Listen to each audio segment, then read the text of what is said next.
Wow, look at that. That was so pretty. We may have to do it again. No, It's we're live, trying. my It's friend. churning. It's churning. We're live. Hey, We're Ed, can you live. fire it We're up again, live. sir? Can you fire our start? You just went I live. sure can. Welcome to Let's Get To Live. Do you let's play it. Me out to the Welcome to Let's Get To Live. Here's your host, Scott McIntyre, along with James Christopher, Emily Nyman, and Ed Rivera.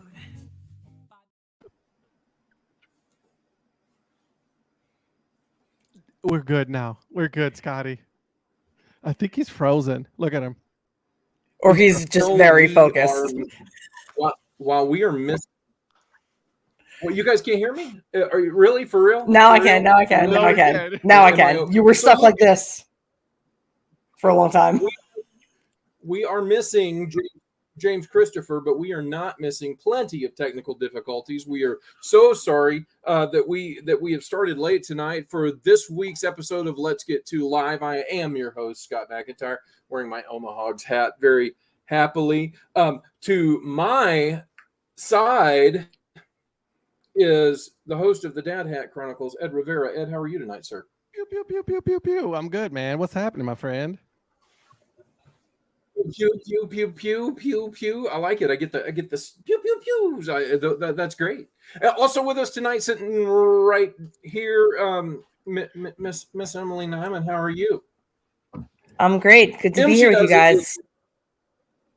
Fantastic to have you here tonight, guys. We've had a plenty of technical difficulties. We are without Jim Christopher tonight. Yeah, he may join us later. Who knows? I know Jim. He might show up, but he's otherwise committed tonight. So we're going to try to do this without him. And we, guys, how's everybody doing? We got like what 2-3 weeks left in the baseball season. How you guys feeling? I've had better Septembers as a Yankee fan, I can honestly say. Like basically every single one of them in my life besides this one and like two others. Not a good month. Welcome to the hurt, Emily. Welcome to the hurt. It's horrible. It's horrible. How do We're people into do that. this? We're getting in. We are going to get into that with both of you guys because with both of you guys, there are stories to be told. Heartfelt story. I have no heartfelt stories. The Cardinals have been out of the playoffs since March. So I don't even know how that's mathematically possible, but it feels like it is. They did. They made it possible. Awful. We do have to say, we promised Jim that we would bring up a few things. First of all, let's talk about his Astros for a minute. He's in a happy place. What are they? 3 games up? Hey, guess 1 game up, maybe. Something like that. One. I was thinking of wild card race, but no, the Astros have. They are. His predictions are coming true. Yeah, apparently, I think I'm looking right now. I believe they're at the top of their division, which like makes me so mad. And I am more mad than I even thought I was going to be because of the state of the Yankees. But the fact that the Astros came back, the Texas Rangers collapsed the way they did, and I don't care that it was predictable. I don't care. It was. But still seeing it happen, like, why? What did I do wrong, everybody? This is about me now. What did I do wrong as a baseball fan for this to be happening in my life? Ed, do you want to answer that? Do you want to tell Emily what she's done wrong? Nope. Nope. I don't tell that to my wife. I'm not going to start now. Good man, smart. And anyone who's watching that would like to tell Emily what she's done wrong and answer that question, please feel free to throw that out in our chat. But if so, you're a braver soul than I am. Ed, what do you think about these Astros fighting off the Rangers and the Mariners simultaneously? You know, it's funny to say it because I was just looking earlier at the standings, right? You have Houston. Texas is still in second place, right? So, I mean, technically they're still not out of it. However, they're not going to have their ace pitcher now. That just came, a couple of hours ago. He's out for the year, and he's not going to pitch for the playoffs. They've had like 5 of them. I feel like that could be like 3 different guys. Ace pitcher, now down for the count. That's like the Rangers story this year. Like, who's stepping up now? Who's going to step up, right? So, I mean, there's still got Tampa Bay, Texas, and Seattle in the wild card, so we'll see.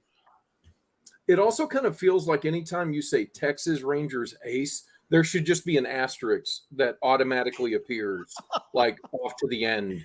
That it just doesn't feel right. I don't know. Kenny Rogers, maybe. Great roasted chicken. Great roasted chicken.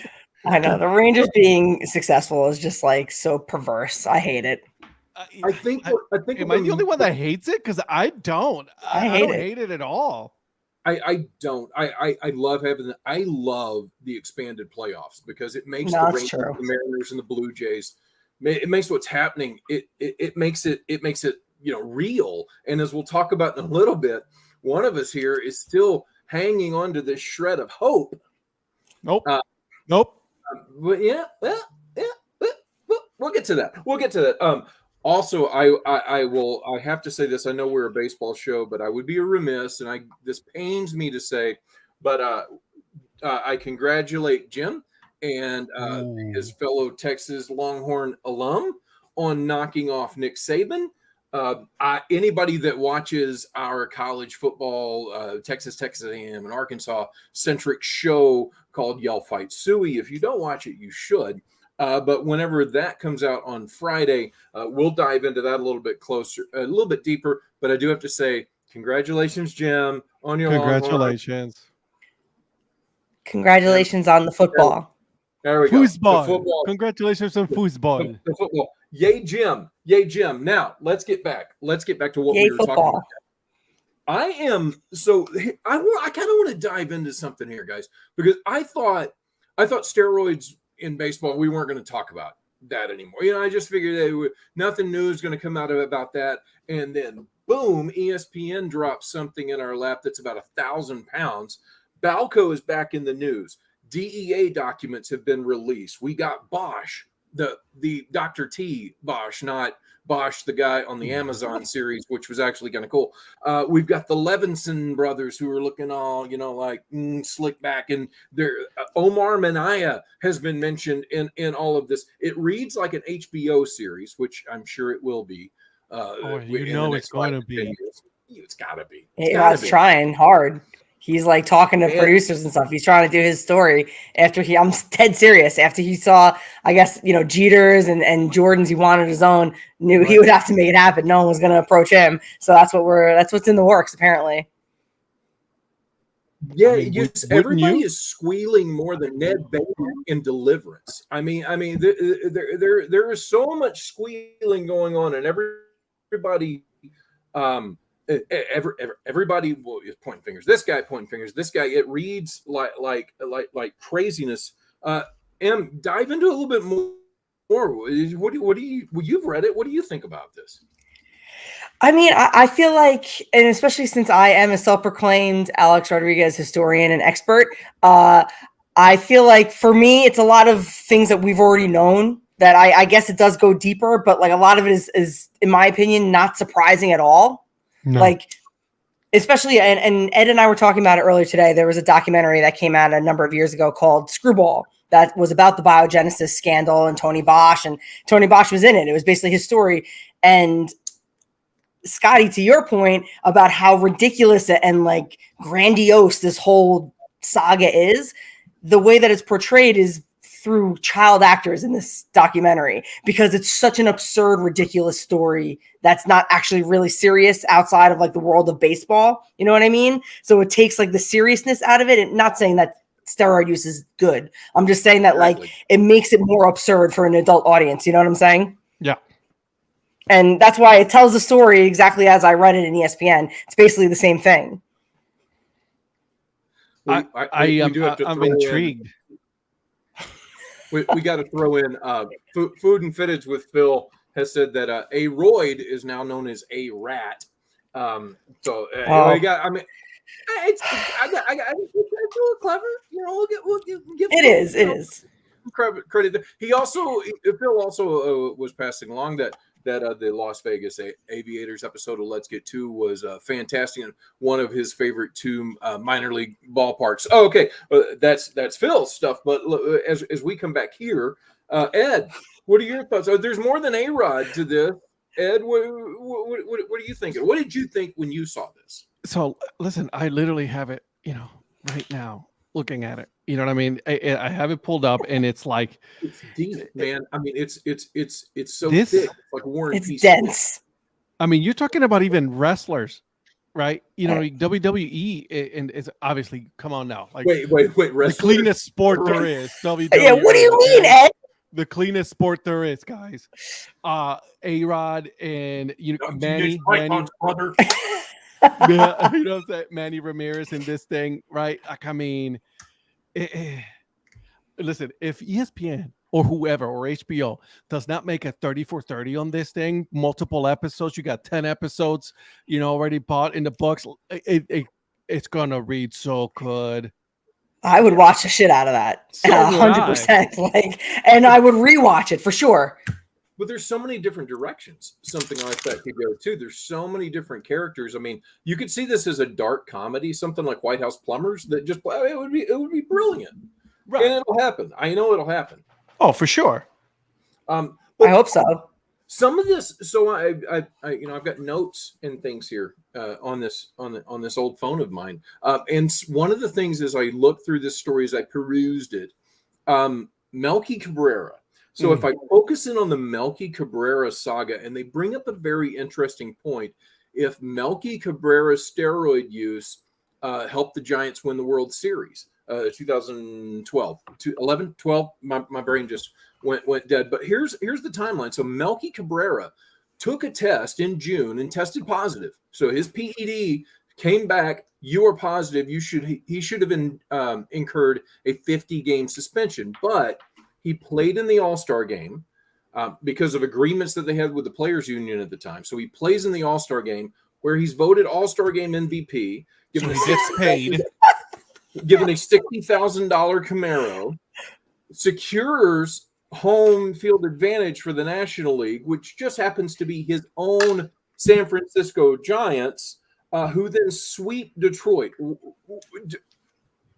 How does Melky Cabrera's steroid use propel the Giants to the World Series? Is this not? Are we living in insanity, Emily? How does? I mean, Cabrera. I love Melky. He started on the Yankees. I love Melky. And yeah, absolutely it did help them. Like because that's the thing. We have guys that are the poster children for PEDs. And hey, that's what Major League Baseball wants, right? They want the guys that they could, and hang out to dry isn't exactly the right word, because listen, these guys did what they did. A-Rod used steroids, Bonds used, all these guys used. We know that. Mm-hmm. But MLB, and we saw it in that article, the A-Rod one in particular, where Tony Bosch said at the end that he remembers Manfred being like, I want to nail this effing guy about A-Rod and how it was personal. So they have these guys that they want to be remembered. So of course your Melky Cabreras, they fly under the radar. Even your Ryan Brauns, all these other guys that were caught up in these things at the time. Even Manny Ramirez to a certain extent. And you don't ever hear that tied to his legacy unless we're talking specifically about his Hall of Fame case, and that's once a year. Any other time he's mentioned, David Ortiz, all these other guys, some of them get the Hall of Fame. So of course Melky helped them, but no one cares. I've never thought about it this way, but maybe Manny ran out into the outfield with that water bottle in his pocket because he had just taken the injection. It was really sore, and the water bottle was cold. I mean, that sounds like great logic to me. I'm no doctor, but that sounds like very good sports You can't medicine. be doing this when I'm drinking water, dude. Come on. Spit take. You know what I'm full of. So I mean, yeah. But Ed, this does bring something up that I want to ask you about, because it feels like a chicken and egg situation. I feel like you're the right person for me to ask.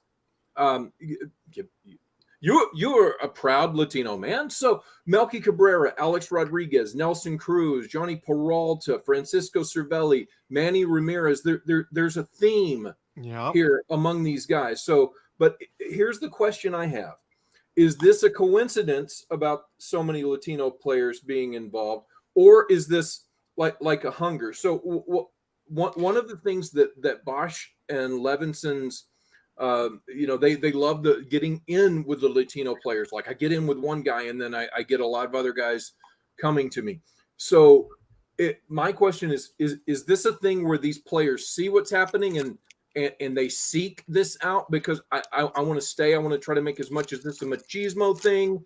Or I don't know if it's a machismo thing. I think it's more of a, let's think about it this way, right? Like, I mean, a lot of these players, growing up, they played poverty, right? Like, I mean, Yeah. they come from poverty, they come from having nothing, right? So you're telling me that, like, listen, hey, listen, I can get you a signing bonus. Here's the thing: we're gonna make you play, but like, you got to stick as long as possible, so you can make as much as money as possible. However, wink, wink, behind, we need you to go ahead and, right?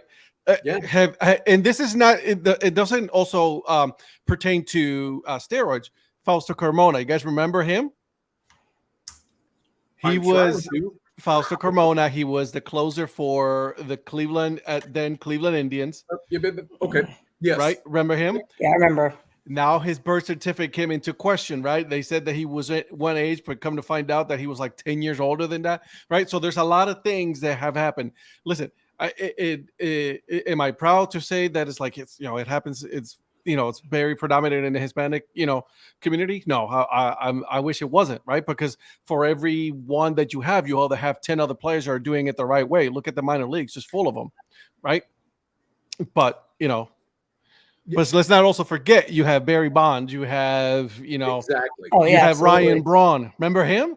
Mark McGwire. Mark McGwire, exactly. Ken Secco. You had me right here in this shoulder. Yeah. I mean, look, but here's what, and that's why there's a lot of Latino names that show up of Latin players, but it's not just a problem to them, and that's where I wanted to ask you, because it feels like, oh, okay, but if you come from that poverty, it makes you a little more hungry. It does 100%. that. It should, right? And so I'll do that little extra to hang on. Yeah. And it's already ingrained in ball players to do that. And also, I'd like to add that I think a lot of the players on stateside, a good amount of them are coming also through NCAA, who does their own drug testing. So I think that there's a layer where you have American athletes, and that's not to say that college athletes don't use and that they can't get past the system. It certainly happens, but So there we're is a layer stringent. of drug testing that's going on starting at the age of 18. That's random. So I think maybe you're able to have less of the American stateside players that get popped because they are subject to that. But the ones that come straight from high school, who knows? I mean, they're coming straight from high school, so. And I also have to mention this is a lot of these players also, they do give back to their community. Yeah. As well. A lot of these Latino players, they give a whole lot of money back, right? A lot of schools, lots of help for other communities. So they're saying, it's like, listen, if it means that if I have to shoot up, bypass the Hall of Fame in order for me to help my community, I mean, that's, you know what I mean? I don't know. That's a tough decision. But so that weaves me into the next question that I have for you, Emily. Is it worth it in some of these cases? Because if we look at Melky Cabrera, he was struggling, and he signs with Kansas City for a 1 year, $1.5 million deal, and starts getting shot up and explodes. And the next year it's a $6 million deal, and the next year it's a bigger deal. Is it worth it? Was it worth it for these guys? Yeah, of course it is. I think that, because we see it, we romanticize the game as fans on this side, that we put it on this pedestal that these guys don't put it on because it's what they do for a living and it's their ticket to generational wealth for their families. So I think that, yeah, it's worth it. And if it weren't worth it to the point that MLB cared even that much about their own records and their own integrity, it would be a ban from the league, but it's not. 3 times you get caught, you get out. But by then, chances are you're going to have made your money and you're going to make as much money as you can. And their careers are finite. And let's be honest, not to get too deep into this, but is there any other way to make hundreds of millions or tens of millions of dollars that you aren't doing something that probably would, make someone, clutch their pearls? Probably not. Like, there's ways to extreme wealth, and a lot of them ain't pretty. No, look at A-Rod. Look at A-Rod. Look how much money that He's dude's worth $500 million. right now. Just in his salary made $500 million. Right now, look at him in salary. Look at his sponsorships that he has. Look at him, with Fox, with their show, and then him having his, what was it, that TV, like the same thing as the Manning cast and all that. Listen, I don't know. I mean, if like you said, Emily, we like to, romanticize the sport and we like to put these players on the pedestal. I've always said, never look at, professional players to be role models because they will disappoint you once you find out the truth about them. Well, it's the American way, Facts. right? We prop you up as high as you can, so when you mess up, we can swipe everything out and watch you fall as far Yep. as possible. So true. And So then we'll I talk know- shit about you. Ed, I'll ask you this first, and then Emily the same thing. So if I look at this in a lens with all of the information, the additional information that comes out today, if you had to point a finger at somebody, who would you blame for the steroid scandal? For every who would be at fault would be number one, and then number two, what's on the horizon in your opinion? What do we learn from this so we don't repeat something in the future? And I'll throw that to you first, Ed, if you want it, and then I'll come back to Emily. I'm gonna put it this way. I think it's a multi-tentacle, conglomerate, right? Like I think this is like a Hydra kind of thing, and a little marble there, right, for you That's guys. nice. I like You're that. welcome. I like that. Because there really isn't any like one person that's guilty into this. Like there's a lot of things that have happened, right? Like let's be honest, Major League Baseball, they overlooked it, right? Because that when Bonds and Sosa were hitting their home runs, and when McGuire was in it, right? They saw it's like we see nothing. We see nothing. Yeah, this is amazing. Right here. This is great. We see ratings going up, and we see money lining our pockets. Exactly. And then you have the players, right? It's like, listen, if this dude's cheating, I'm going to do it too because he's getting away with it. I'm trying to get paid. I'm trying to provide for my family. I'm just a, career ball player that's definitely not going to make the Hall of Fame. If it means that I'm going to do a couple of years of shooting up just so I can get a couple more millions of dollars in my bank account and then, and then go on from there, why not? I'll do it. Let's go. Emily? Yeah, I totally agree. I mean, I think that, obviously adults make their own choices. These guys made the choice and they knew they knew the risks and they knew what they were trying to do. And so in that sort of way, they're at fault. But in terms of PEDs being part and cheating and trying to gain an edge being part of the sport, I mean, I think that Sports. it's sports in general, but I think that baseball has been one that even the rules have weird gray areas and there's so much to discuss and there's things that just don't happen and, can happen in one game and it hasn't happened in 100 years. Like this is like the only sport that happens in. So I think that it lives in a gray area. So I'm not blaming baseball per se because I think that it's a two-pronged thing, that the sport gives way to this sort of like gray area, not really wanting to cut off cheating because teams are always trying to get an edge, whatever. And also capitalism. I mean, the drive to make more money is once you introduce that into the mix and it becomes a business, now it's why am I going to hold A-Rod or any of these guys that have this world-class talent, this 1 in a billion talent to a different standard than I hold someone who's been able to be unscrupulous as they get to the top to be a billionaire or a millionaire. Like they're the same kind of mentality in my opinion. 100%. And they get a lot of people that are coming at them when they're doing the same thing since they were 7 years old. Also, they're not like they're just playing baseball. So let me ask you then, Scotty, Go ahead. So, and this goes into their ego, right? Like, maybe thinking this, like, nothing. Well, do we think that, like Barry Bonds, for example, and I'm just picking a him or A-Rod, right? Do you think that he says like, I am so popular, I'm so famous, I cannot do anything wrong, that I'm still going to do this. And I know for a fact that I'm still going to get elected into the Hall of Fame. Do you think that thought went through their head? No, well, I think they're two different individuals. I think that if you look at Barry Bonds, he's a very complicated person because of how his father was treated. Sure. And what he witnessed firsthand. So I think Barry Bonds, I firmly believe that there was a part of him that believed that no matter what, no matter how great I play, these sons of bitches will never vote me in here anyway because they're not going to like me. So screw them. I'm going to do whatever I want to do. I really do believe there was something like that at play in all times in Barry Bonds' head. No, go ahead, Em. No, I totally agree. I think that Bonds was feeling also overshadowed by McGuire and Sosa, players that he felt were beneath him on a talent level, and he was right. And that's nothing to say about them. They're amazing, but he was incredible even before PEDs, Barry Bonds. So I think that he said, fine, you guys want to see home runs? Then I'm going to show you some home runs. And to Scotty's point, he didn't care about the Hall of Fame. A-Rod, I think A-Rod is just – he's not stupid. That's not really the word because he's not. a total loves moron. himself, He always says him, dumb things. But he also, I think that just a classic case of didn't think he was going to get caught. I really think that's what it boils down to. Yeah, what? Right, 100%. So he risked it, hoping that he wouldn't get caught, and he was almost right because he actually never failed any tests besides that anonymous one in 2003. So MLB was able to nail his ass to the wall because of that. He was in bed with that idiot Tony Bosch, who was also a freaking greedy moron. Right. And he got caught.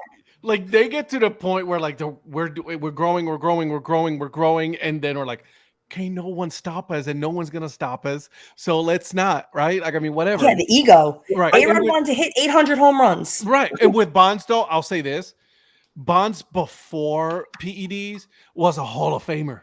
Absolutely. Oh yeah.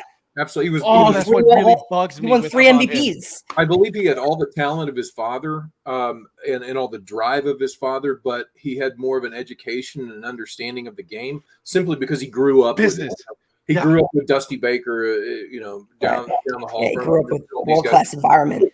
I don't want to keep us on PEDs all night. I will say this: I don't blame the players personally for this because I think that players are very uneducated at the time. We know so much about steroids now in our rear view mirror that we didn't know about. I will tell anybody very, very much. My last year of playing, I absolutely took a needle because I had hair at the time. I don't now, but I did then, and I couldn't comb it on Monday morning after a weekend series. But I would take the shot Monday night, and by Wednesday morning, I had total range of motion. I was good to go for the next weekend. Wow, that's crazy. That's the stuff but it was a licensed doctor. It was done in a doctor's office. Everything was on the up and up. It just wouldn't have been legal in the States. Right. But I don't blame players, and I don't blame baseball. I think it was a product of the time that sometimes the bad guys just get out ahead of the good guys a little bit, and then things catch up. I just want you to know that Jim is watching us right now. He is? Yeah, he is. He totally is. Hi, Jimbo. Go Longhorns. I've been seeing. Oh wow! I didn't see that many. He did say though, poor choice of words on your part, my friend. Keep us on PEDs. And I agree. Laws are reactionary by nature. So you're right about that. Things happen, and the league tries to catch up. I think it's that way in everything, right? The bad guys get out in front, and then the bootleggers get out, and then the FBI scrambles, and I mean, it's America. That's kind of what we're built on. Emily, I kind of want to throw this out here and give you. I know there's something that you mentioned earlier you'd like to kind of have a little chat about tonight, so we're going to introduce a new little thing called M's Choice.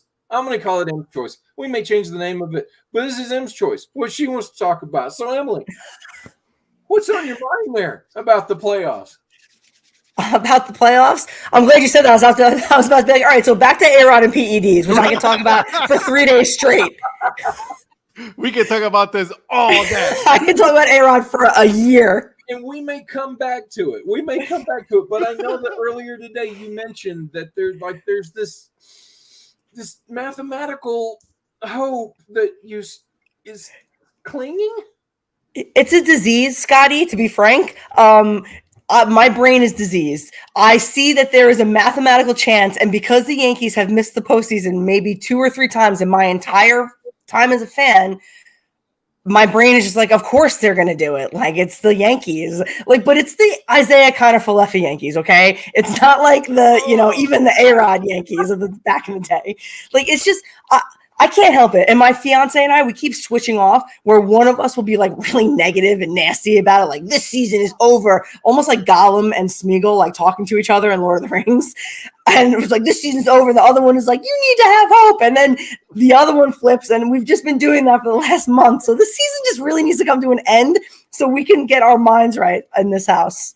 So I'm not going to help things by telling you that it was just 2 or 3 years ago that the Cardinals went on a 17-game win streak in September to get into the playoffs exactly the same way. Ed, what do you think? I want to put some cold water in this, but you still got Toronto. You still got Boston in this, okay?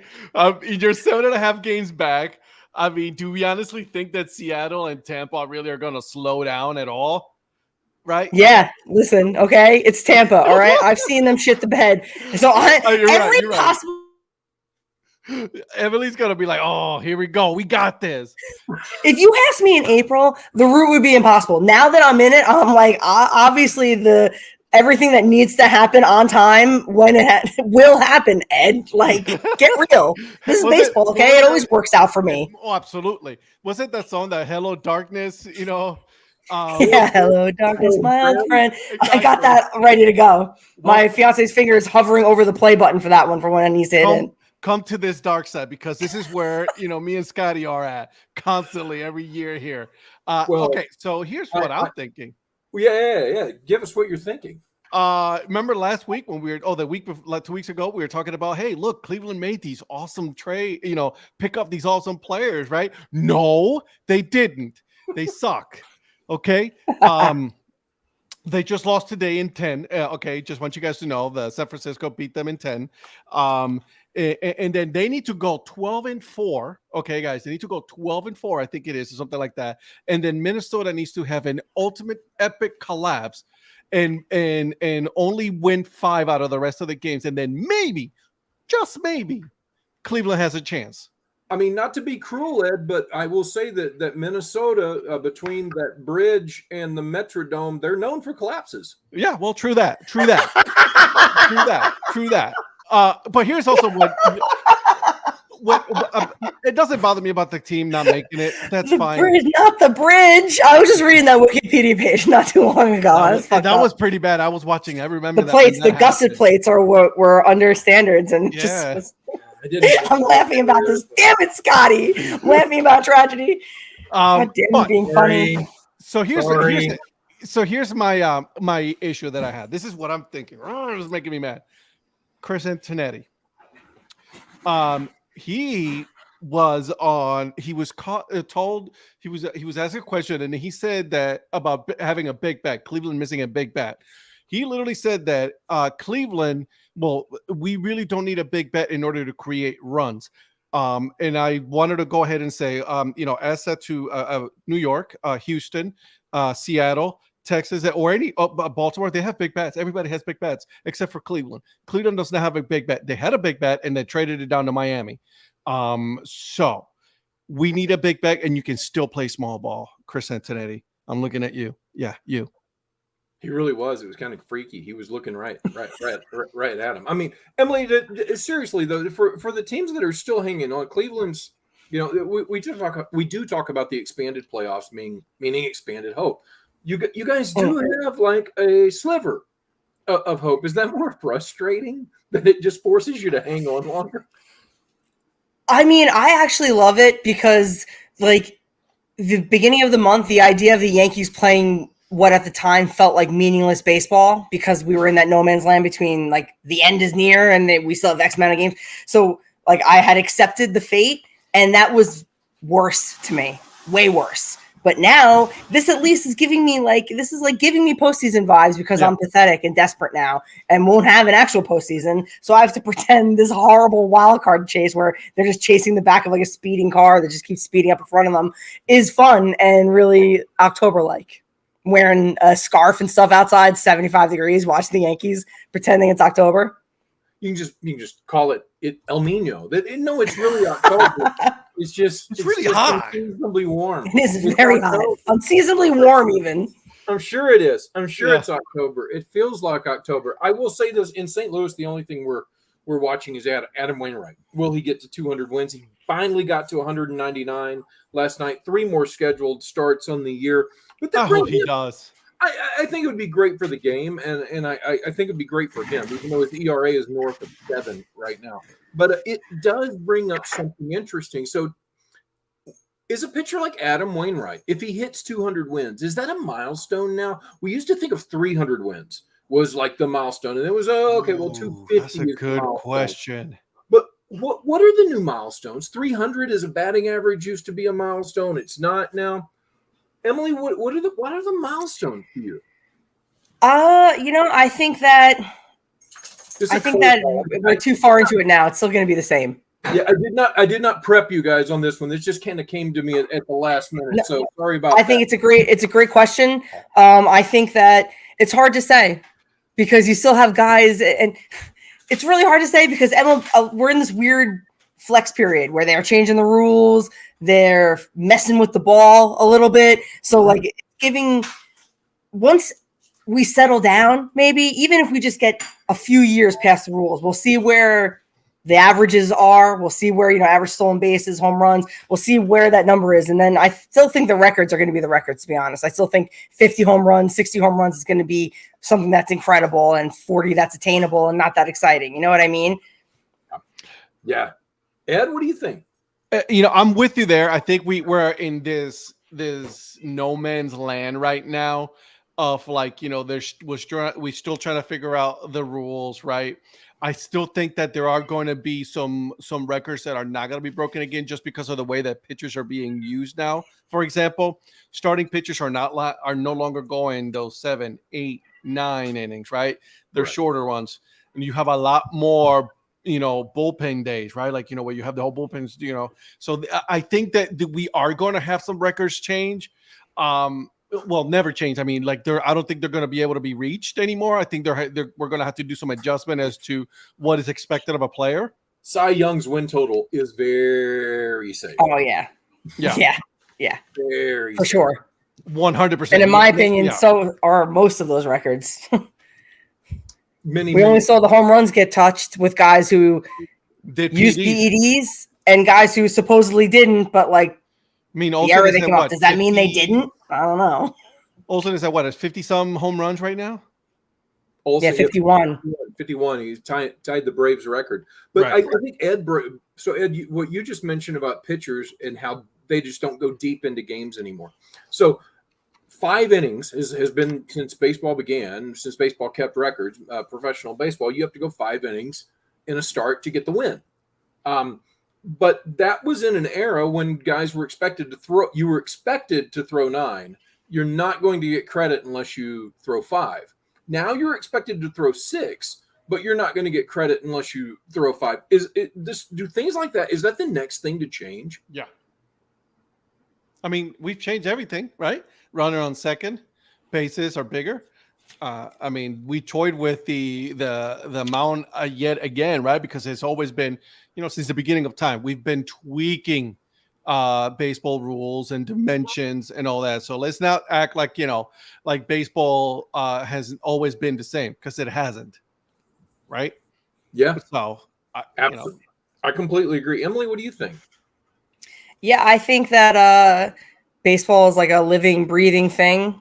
And it evolves, and I think that standards evolve, but the gold standard, because history is so important to baseball and to its culture and to its brand, that what we consider the gold standards will always be such, because this is a sport that doesn't easily move on from its history and tries to stay as connected to it as possible. I mean, how often are you seeing things and maybe it's because, honestly, it's because it's a defense-dominated sport.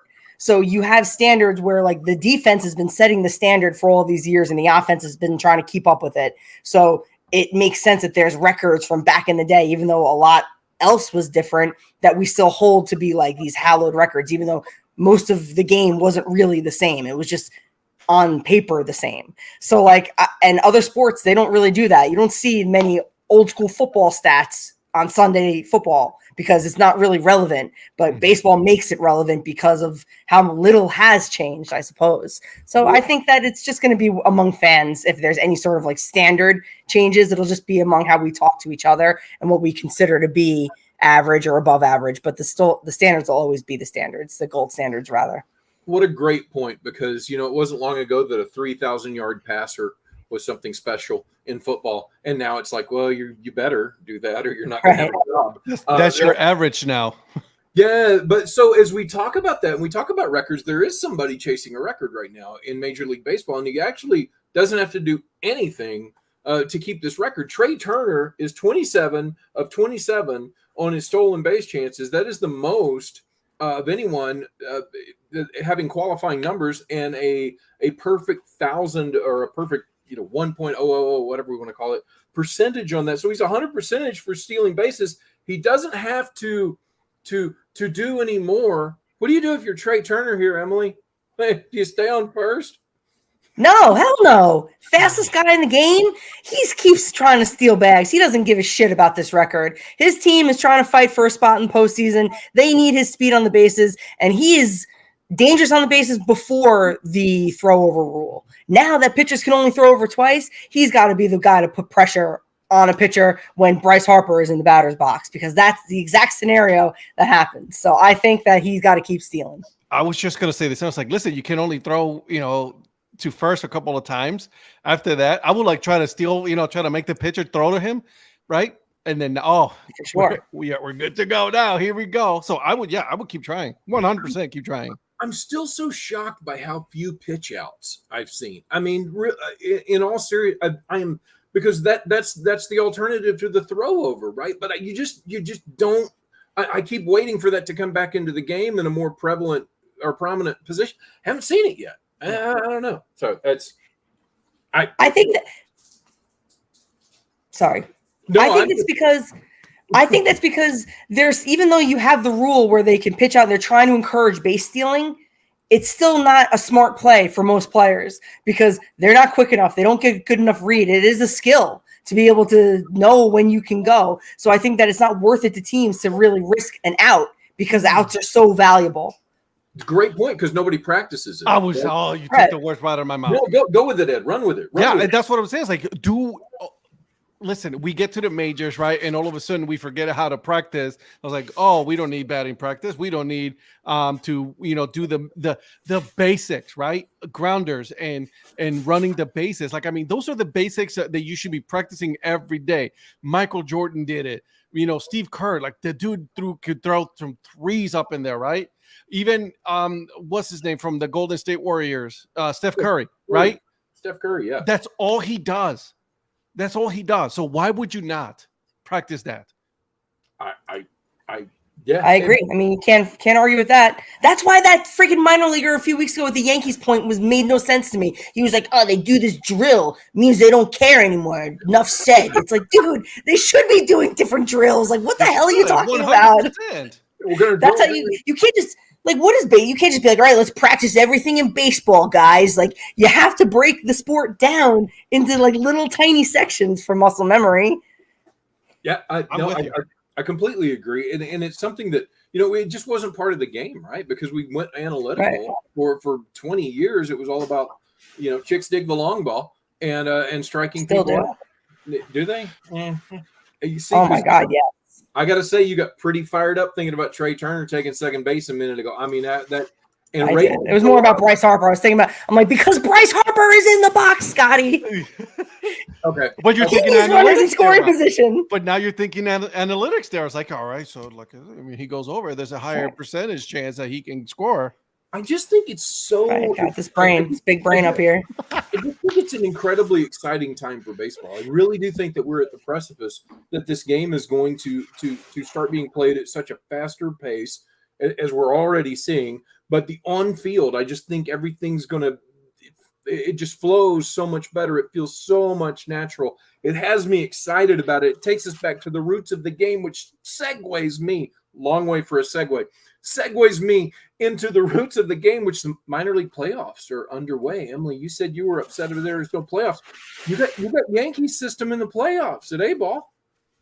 I know, and aren't the Yankees, and you guys correct me if I'm wrong, you follow minor leagues much closer than I do, meaning that you follow it. And I am not good at following anything besides Major League Baseball. I'm the worst at it. The Yankees have a good system like every year for the last few years, right? Haven't they had teams that have been in the postseason? Like the Somerset Patriots, haven't they been good and stuff for the last few years? I'm looking at. Or am I misremembering that? I'm going to have to defer to Ed on this one. I see he's looking at. All right, good.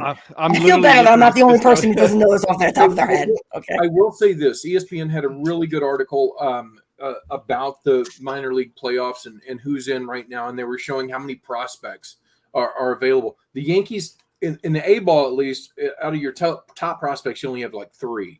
Whereas other teams are just there's a dozen or more players that they're really if your team is not doing well, and thanks to the internet and the interwebs that are all around us, you can still watch what's coming coming your way tomorrow. Ed, have you found an answer? Sure. So here's what I'll say about the Yankees organization. For a long time, they had a lot of good players, but what they ended up doing is they use a lot of those as bargaining chips. Okay, because the Yankees look at it as look at the minor league system as a bargaining chip to get those players that can dress up and go into play for the Yankees. That's what they looked at it, right? I mean, nothing wrong with that. Like, I mean, go for it, right? I mean, Yeah, it's every player team capital. right, exactly. Player capital. Everybody has their own philosophy and all of that. Like, for example, for Tampa and Cleveland, they looked at the minor league system as those players that were going to play for the major league team for maybe a couple of years. Prime example, Francisco Lindor, right? We knew from the get-go, even though we're delusional fans, that Francisco Lindor was only going to play for Cleveland for 3, 4, 5 years. And then once his contract was ready to come up, he knew he was going to demand a lot of money. We had to trade him for some more pieces later on. And that's what happened. Yeah, and there's nothing wrong with that.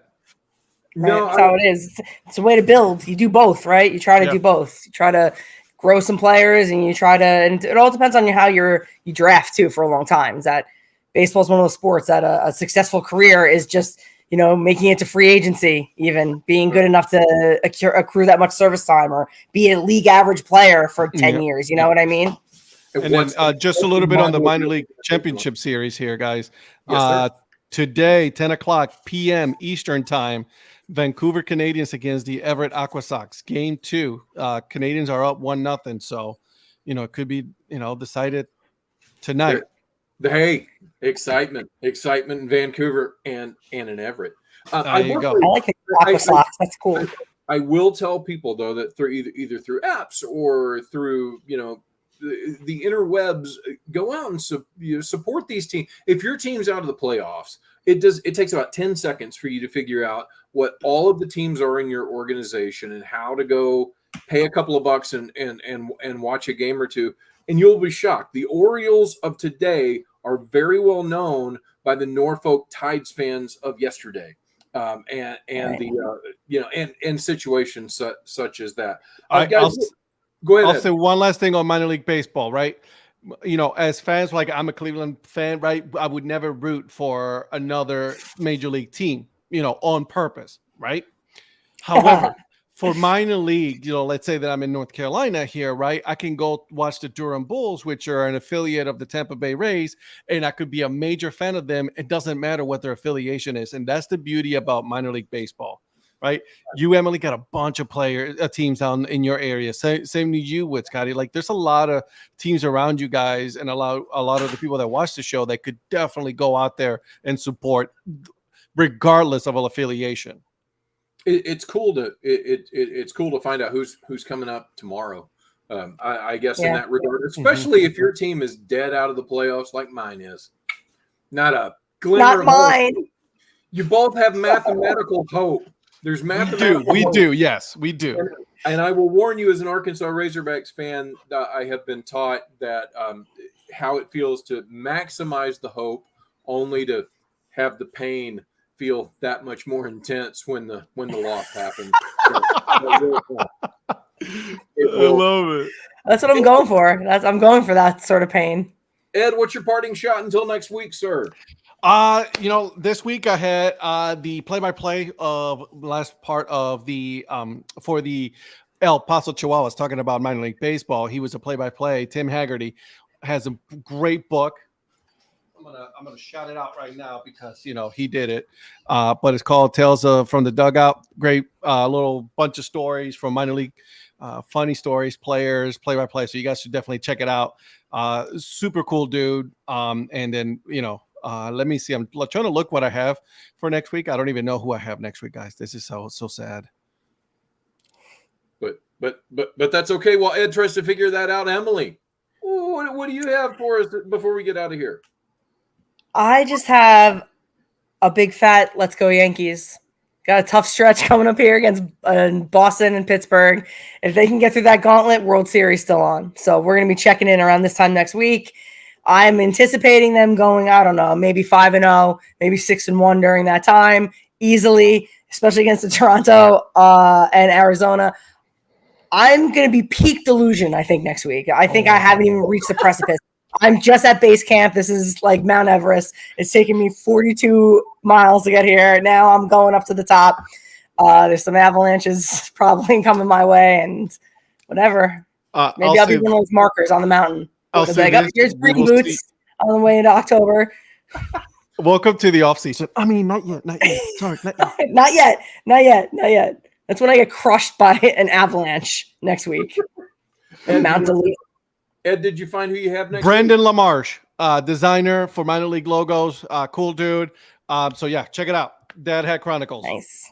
I am going to predict that by this time next week, Adam Wainwright still does not have number 200. That one of these two people is still very much mathematically alive while the other is not. And that Jim will be back with us grinning like a Cheshire cat because his stinking Astros will have pulled farther away and his predictions will be correct. I do think the Longhorns I will love have, Jim, but he is going to be insufferable. yeah. Yeah, Jim. Yeah, He's no, you're watching, laughing at us right now. we will be back here at 8 p.m. Eastern, 7 p.m. Central this time next. I just said this time. 8 p.m. Eastern, 7 p.m. Central Wednesday night next week here for Let's Get To Live. She is She Does It. Emily Nyman has joined us. Ed Rivera of the Dad Hat Chronicles has joined us. Jim Christopher should be back with us next week. And I'm your host, Scott McIntyre, as we all say, arrivederci. Bye. Bye. Bye.